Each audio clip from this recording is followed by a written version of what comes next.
For those new to our Wednesday night virtual Bible study, welcome. For those of you who had joined us in our last study of Elijah from the Old Testament, welcome back. We are looking at biographies of Old Testament characters. I'd like to spend the next several weeks for us looking at the life of an Old Testament biblical character named Abraham. Abraham you may have heard of. He's been called the father of nations. We'll find out why. We'll find out how God's chosen people got going. We'll study that. His life might be best known for this one event, many things that happened in his life, but one event where he was asked by God to sacrifice his own son Isaac. So why do I think this study is worth the time? Well, as in study of all Scripture, we can learn more about God. His characteristics, like compassion, mercy, love, his strength, his power. We can learn more about how God interacts with we humans. And we can learn how we can and should respond to him. By looking at the life of Abraham, it's covered in Genesis chapter 12 through 22. That's where we'll be spending our next several weeks. We should get a good model or example of what it means to be a person of faith. Abraham is definitely a person of faith. He would be like the poster person for that. So without further ado, I want to say that God is full of surprises, right? Look at the flood from the Old Testament. Look at the Israelites being freed from Egypt after centuries of bondage, including the parting of the Red Sea. God has plans that he doesn't reveal fully at the time. God chooses people for his plans. So for the flood, God chose Noah. For freedom from Egypt, God chose Moses. What these men did was obeyed and let God's power take over. So that brings us to Abraham. His name was Abram at first, by the way. We're going to be talking about Abram. God had a huge surprise for him. Abram was pretty settled in his life. He had a wife, her name was Sarai. He lived in a city called Haran. I have a map here just so we can get an idea of what's going on here. This would be a big part of the world. This is like, you see Egypt over here on the left to get your bearings. This is, you see the red lines, that's where the countries are now, but this was all just one big territory. There were no countries. So Israel is over here. This is the promised land. And then you got Iraq out here, you got Turkey up above. Big Saudi Arabia. Of course, as I mentioned, Egypt is a big center at the time. Okay, so what did I say? That he came, lived in a city called Haran, and that is, yeah, I put a little arrow here. Hopefully you can see that. I wonder if that needs to be refocused. But that is a town. But he came from this red arrow from a town called Ur, a big civilization called Ur. His family had been there for generations. In fact, his wife was there from there too. Abram had servants. He was settled. He had a father, Terah, who was the patriarch of the group. Abram was the oldest of 3 sons of Terah. So that made Abram kind of the next in line leader of the patriarchy. Life was good, living up there in Haran. And then this happens. Genesis 12:1. The Lord had said to Abram, "Leave your country, your people, and your father's household, and go to the land I will show you." I wish we knew how God communicated with Abram. I sure wish I knew. Was it in a vision, or a dream, or an audible voice? So God, on one hand, was pretty specific about his plans that he got to Abram. Leave your country, leave your relatives, leave your home. And that got me thinking, I wonder if it's getting you thinking, has anyone ever been uprooted from your home, or knows someone who has? It's a very unsettling thing. But then ask yourself this question, would you do it? What would it take? So let's overcome for a minute the hurdle of knowing definitively it was God speaking. Let's say we knew it was God speaking. Even then, it would take serious trust or faith in that very same God to do something so earth-shatteringly different in your life, especially when you're settled. So I said God on one hand was pretty specific about his plans, but on the other hand, he was pretty vague as to where Abram was going. In fact, the writer of Hebrews in the New Testament, chapter 11, verse 8, wrote about this. By faith, Abraham, when called to go to a place he would later receive as his inheritance, obeyed and went, even though he did not know where he was going. So back to that question, would I do it? I think this adds a whole other level of complexity. The command is to leave it all, but not know where you're going. The trust and faith necessary, for me, I would think would go up another notch. But God didn't stop with the command to go. God then makes some promises. In Genesis 12:2, after his command, he says, I will make you into a great nation, and I will bless you. I will make your name great, and you will be a blessing. I will bless those who bless you, and whoever curses you, I will curse.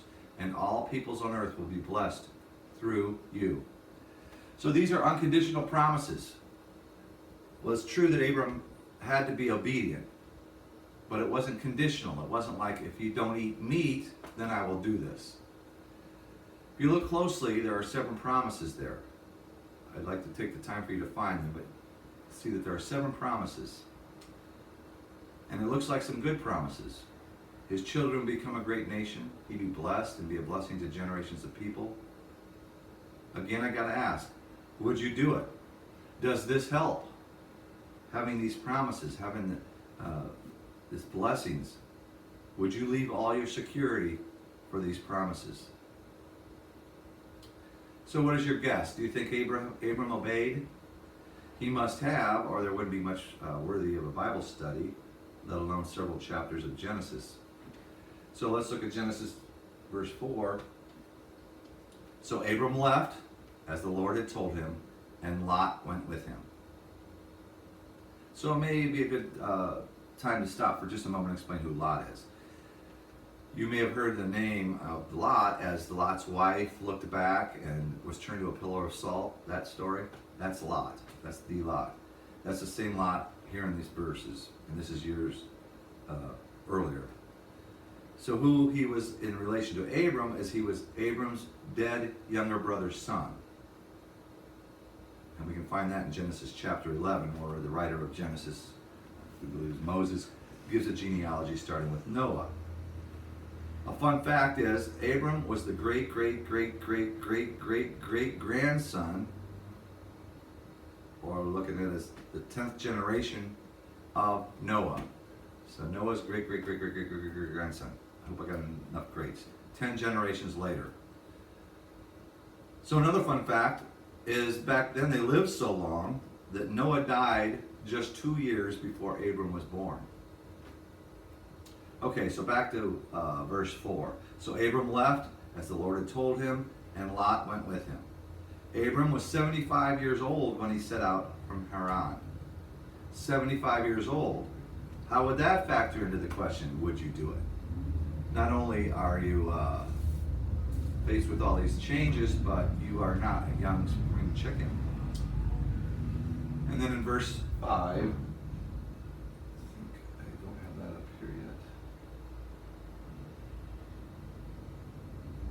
that he was 75 years old. He took his wife Sarai, his nephew Lot, all the possessions they had accumulated, and the people they had acquired in Haran. And they set out for the land of Canaan, and they arrived there. So Abram, his wife, his nephews, many servants, they all became nomads. They were city slickers. Now they're nomads. Quite a different lifestyle. Looking again at the map here, I told you about born and raised in Then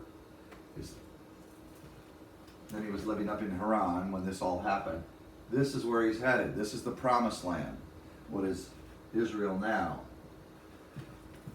And they actually says that the Canaan is what that area was called, and they arrived there. Can you imagine each mile Abram and his group traveled? Everything became less and less familiar and less appealing. The people were different languages and customs. I don't know if you remember the Old Testament story soon after Noah, the Tower of Babel, where everyone was scattered, different languages. By now, cities were being built up, areas were being occupied. The comfortable sights and sounds and smells of Haran were gone. Abram was now a foreigner. What did he have to get him through? A strong faith in God. Faith was very key. So let's get through this here. Time flies. Abram traveled through the land as far as the site of the great tree of Moreh at Shechem. At that time, the Canaanites were in the land. So it was occupied. The Lord appeared to Abram and said, "To your offspring I will give this land." So he built an altar there to the Lord who had appeared to him. So where God leads them is a place already occupied by a great civilization. But God tells them that this will all be his kids someday. Something significant about Abram, he constructed an altar, a place of contact with God. We'll see that happening again and again. Staying in contact with God would be vital for Abram to get through. And the altars were symbols of that contact and his reverence to God. We'll see he does it quite often.